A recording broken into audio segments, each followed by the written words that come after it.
Assalamualaikum warahmatullahi wabarakatuh. Perkenalkan, nama saya Chandra Winata, dan hari ini kita akan belajar terkait dengan materi IPAS, Aktivitas Ekonomi Masyarakat di Indonesia untuk kelas 4 sekolah dasar. Dan untuk selengkapnya silakan bisa disimak dengan baik di videonya. Terima kasih, semoga bermanfaat. Assalamualaikum warahmatullahi wabarakatuh. Perkenalkan, saya Chandra Winata, dan hari ini kita akan belajar bersama terkait dengan jenis aktivitas ekonomi masyarakat di Indonesia. Nah, pastinya dari anak-anak pernah bertanya atau berpikiran, bagaimana yang kamu rasakan makanan yang ada di meja kamu bisa sampai ke meja makan, yaitu prosesnya bagaimana? Apakah dari langit? Tentu saja tidak, kan? Maka dari itu kita akan cari lebih lanjut apa sih aktivitas ekonomi di Indonesia. Sedikit bercerita ya teman-teman, sebelum makanan itu sampai ke meja makan kita, makanan itu sudah melewati perjalanan yang panjang, ibarat dari Mirit ke Kebumen. Jadi dari Mirit kapalnya itu mencari ikan di Laut Mirit. Nah, nanti dari kapal itulah dijual ke pedagang tengkulak. Nah, dari pedagang itu ke ibu kita. Nah, itu gambaran simpelnya begitu ya anak-anak. Jadi nanti kita akan lebih jauh bagaimana sih cara itu benar-benar bekerja. Nah, ini yang pertama, tujuan pembelajaran kita kali ini yakni memberitahu ke teman-teman pengertian aktivitas ekonomi dan pentingnya kehidupan sehari-hari, membedakan kegiatan produksi, distribusi, konsumsi, beserta contoh nyatanya. Dan yang ketiga, menyebutkan jenis-jenis usaha ekonomi masyarakat Indonesia dengan baik dan benar, mengetahui peran sumber daya alam dan manusia dalam mendukung kegiatan ekonomi. Oke, lanjut. Nah, ini teman-teman, aktivitas ekonomi di Indonesia itu meliputi ada 1, 2, 3, 4, 5, ada 5 ya. Jadi tanpa 5 komponen ini pastinya aktivitas ekonomi itu tidak berjalan, atau apabila salah satu komponen ini hilang, misal kegiatan distribusi hilang, dan nanti kacau dong. Ibarat yang distribusin kayak mobil MBG itu nggak ada, gimana mau jalan kaki ya, nggak bisa kan. Oke, lanjut.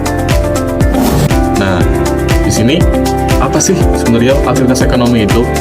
Aktivitas ekonomi adalah segala kegiatan yang dilakukan manusia untuk memenuhi kebutuhan hidupnya, mulai dari menghasilkan, menyalurkan, hingga menggunakan barang dan jasa.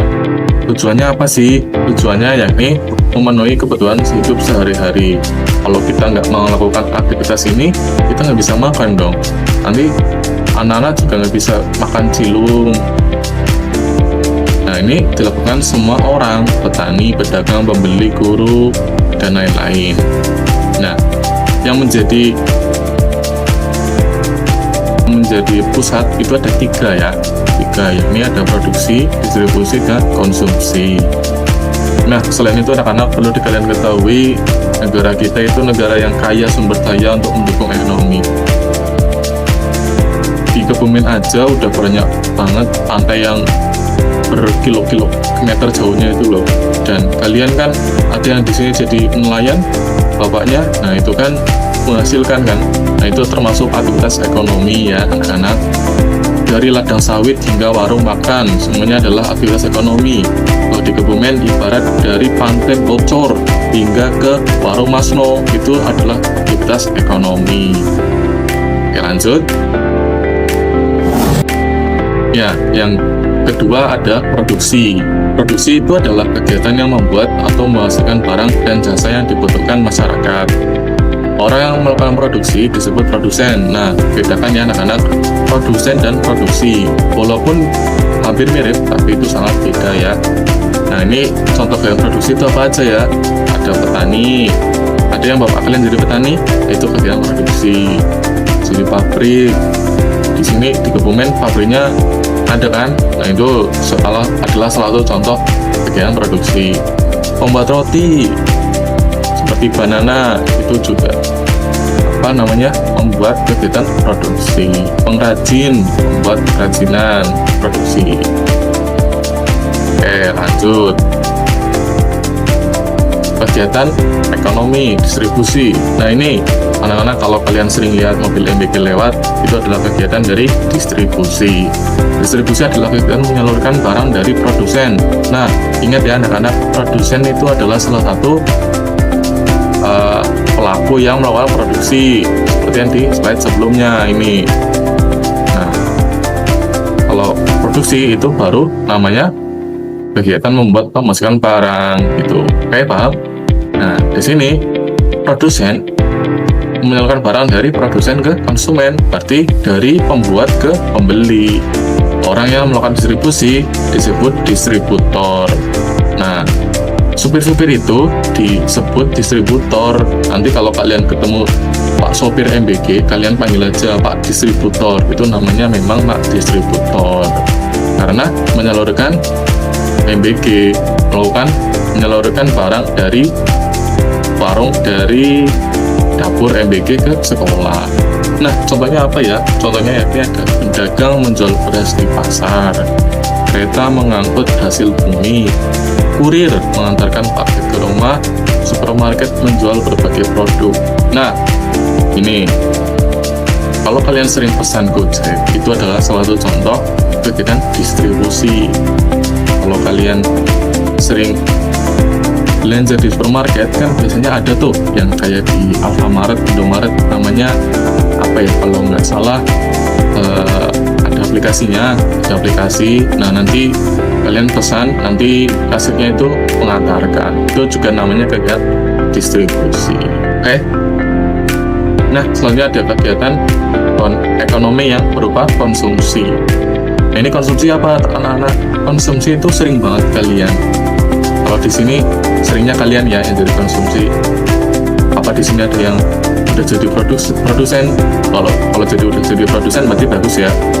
Nah, ini ibarat konsumsi itu adalah kegiatan menggunakan atau memakai barang dan jasa untuk memenuhi kebutuhan hidup. Orang yang melakukan konsumsi disebut konsumen. Kalau kalian beli mie kilo terus kalian makan, nah itu namanya kalian konsumen. Mie kilonya apa? Produsen.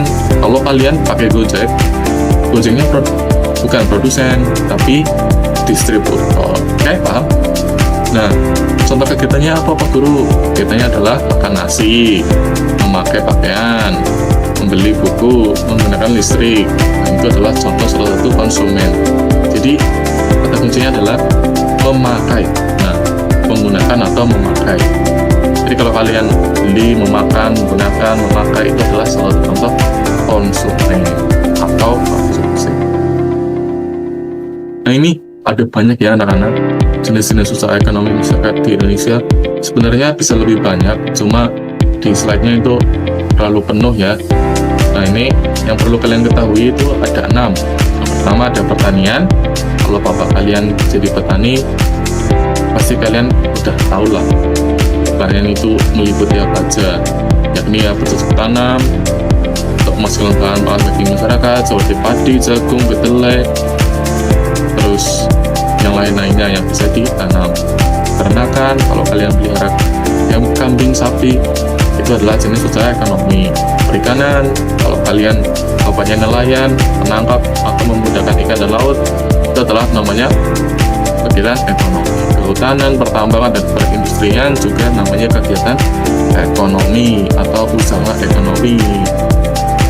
Nah, sumber daya dalam kegiatan ekonomi.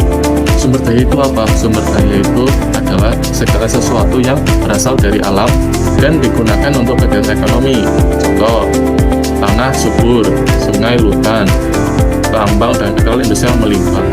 Nah, contohnya apa di sini Pak Guru? Contohnya itu adalah pantai. Ibarat nih, pantai bocor. Itu kan salah satu sumber daya alam. Di sana banyak ikan, banyak hewan-hewan. Itu adalah contoh sumber daya alam yang dikebumikan. Kalau di lain juga banyak. Di Wonosobo misal itu ada kentang. Terus di Malang ada apel hijau. Nah, selanjutnya ada sumber daya manusia, SDM. Nah, sumber daya manusia itu apa? Yaitu yang menggerakkan di sumber daya alamnya. Contoh, petani, sumber daya alamnya apa? Sawah. Nah, sumber daya manusianya petani. Paham? Jadi, sumber daya alam dan sumber daya manusia saling berhubungan satu sama lain. Sumber daya alamnya pantai, berarti nelayan, sumber daya manusianya. Sumber daya alamnya perkebunan, berarti sumber daya manusianya petani. Bisa juga. Nah, petani bukan hanya di sawah ya, anak-anak. Petani itu ada petani kentang, petani jeruk, dan lain-lain yang berhubungan dengan perkebunan atau pertumbuhan, tumbuhan-tumbuhan. Nah, ini adalah modal. Modal itu alat uang atau sarana untuk menjalankan usaha ekonomi. Contoh, mesin pabrik, uang investasi, gedung, kantor, dan peralatan tani seperti itu. Nah, tanpa modal, apakah sawah itu bisa digarap? Tidak mungkin kan? Berarti butuh modal. Nah, modalnya itu apa? Modalnya itu bisa berupa uang, bisa buat beli pupuk, buat beli air, kalau kekeringan, dan lain-lain. Itu adalah modal. Nah, kewirausahaan.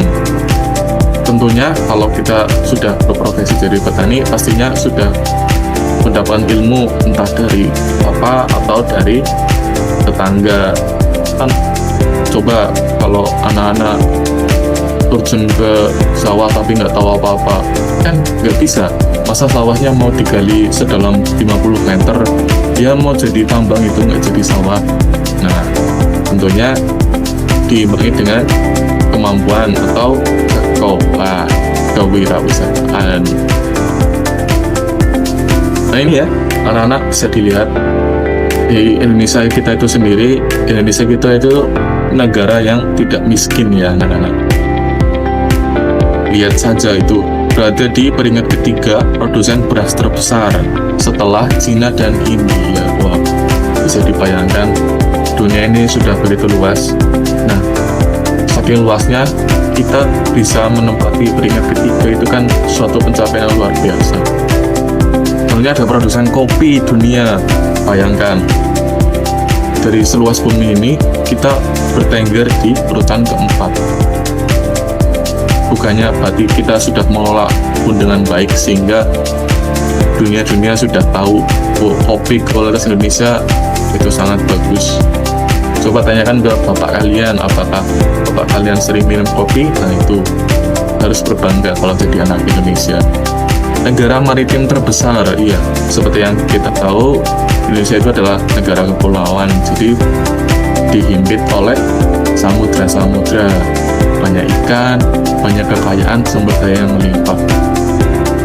Nah, ini adalah nomor 1 kelapa sawit terbesar, lebih dari 45 juta ton per tahun. Nah, itu sangat bangga ya anak-anak. Selain itu, negara kita juga kaya mineral. Indonesia masuk 5 besar dunia dalam cadangan nikel, batu bara, dan timah untuk industri global. Dan dari semua itu, kita itu mengimbangi sudah ada 270 plus juta jiwa tenaga kerja. Dengan lebih dari 270 juta penduduk, Indonesia punya sumber daya manusia yang sangat besar. Nah, ini pesan Bapak adalah kalian sering-sering, pesan Pak Guru kepada kalian itu sering-sering belajar sehingga nanti gedenya bisa memanfaatkan sumber daya yang baik. Selamat sudah belajar singkat terkait dengan aktivitas ekonomi di Indonesia. Sekarang anak-anak tahu bahwa setiap hari kita terlibat dalam aktivitas ekonomi dari sarapan pagi hingga buku pelajaran yang kalian pegang sekarang. Indonesia itu sendiri tidak kurang-kurangnya dan sangat kaya, dan semoga saja terus berkembang. Amin, amin ya Rabbal. Nah, sekian dari saya. Sampai jumpa di video pembelajaran berikutnya. Billahi taufiq wal hidayah. Wassalamualaikum warahmatullahi wabarakatuh.